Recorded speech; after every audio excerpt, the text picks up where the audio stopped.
Demokrasi sejatinya sudah mati di negeri Wakanda ini. Bener deh, demokrasi yang memberi arti dari rakyat untuk rakyat dan oleh rakyat sudah musnah lama dalam 20 tahun ini. Demokrasi di negeri ini adalah milik oligarki, bukan milik rakyat. Demokrasi di negeri ini sudah merupakan sarana bisnis untuk menjadi lebih kaya bagi kelompok oligarki dan pemodal besar. Jadi, sewaktu para analis politik mengatakan biaya nyapres di Indonesia sekitar 9 triliun, hal ini sangat benar dan sangat bisa dipercaya. Sungguh, siapa di negeri ini yang punya uang 9 triliun untuk nyapres? Prabowo, Anies, Ganjar, nggak ada yang punya. Bahkan 3 kali Prabowo kalah karena nggak punya duit sebesar itu dan tidak didukung oligarki yang punya duit sebesar itu. Jadi sampai kapanpun Indonesia hanya bisa melahirkan pemimpin yang dimiliki oleh oligarki. Karena semua lini dari partai hingga rakyat dan semua sistem harus dibeli dan diatur oleh yang punya kapital. Ketentuan 20% presidensial threshold adalah awal matinya demokrasi di Indonesia. Artinya apa? Untuk mencapai ketentuan 20% saja harus merangkul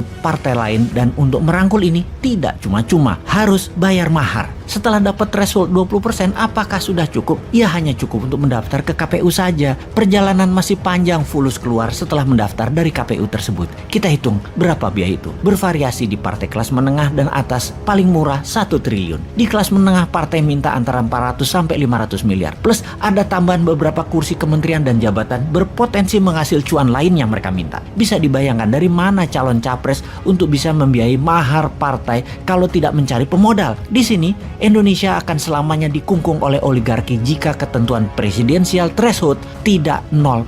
Dengan ketentuan 0%, siapapun bisa maju tanpa harus tergantung dukungan partai. Dan ini bukan yang dimaui politikus yang menunggu bayaran oligarki. Setelah mempunyai perahu partai, maka tugas penting berikutnya adalah mengamankan suara. Harus punya banyak saksi, harus punya banyak duit untuk membayar uang operasional para saksi, agar para saksi itu terus-menerus menjaga kotak suara dari tingkat kampung, kelurahan, kecamatan, kabupaten, provinsi, hingga ke KPU pusat. Panjangnya jalur kotak suara untuk mencapai pusat ini membuat surat suara, terutama yang paling rawan pada saat kotak suara, sampai kecamatan ke atas karena bisa diubah atau diganti. Lalu bagaimana agar uang untuk saksi bisa dikecilkan dan surat suara tidak bisa diubah? Maka seharusnya pemilu, pilpres, pilgub, pilbub, pilwal, semua harus memakai sistem blockchain yang sampai kapanpun tidak akan pernah terjadi atau bisa terjadi selama oligar mengendalikan kapital-kapital modalnya. Jadi, mengapa ongkosnya nyapres mahal sekali? Karena untuk bayar mahar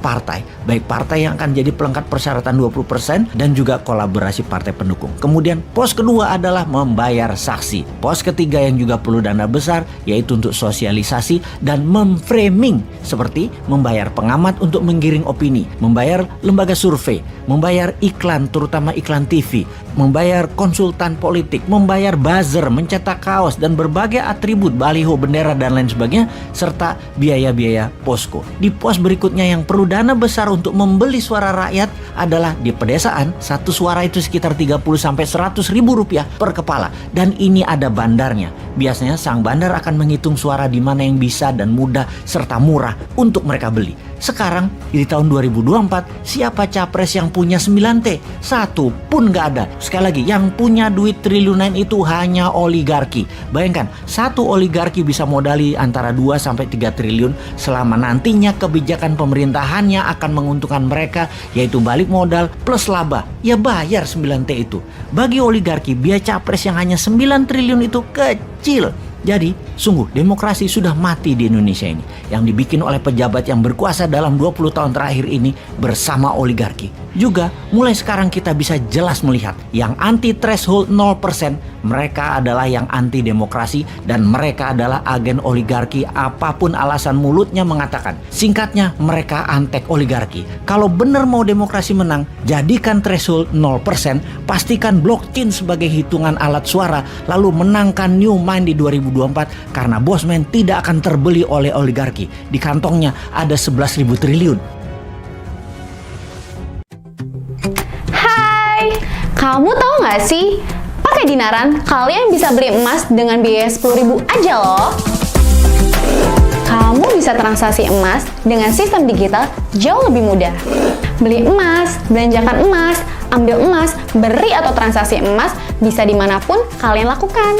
Selain itu, rupiahmu jauh lebih aman dengan underlying emas tanpa takut berkurang dan cenderung naik setiap waktunya. Di Dinaran, setiap rupiahmu bernilai emas. Jadi, download Dinarang sekarang juga.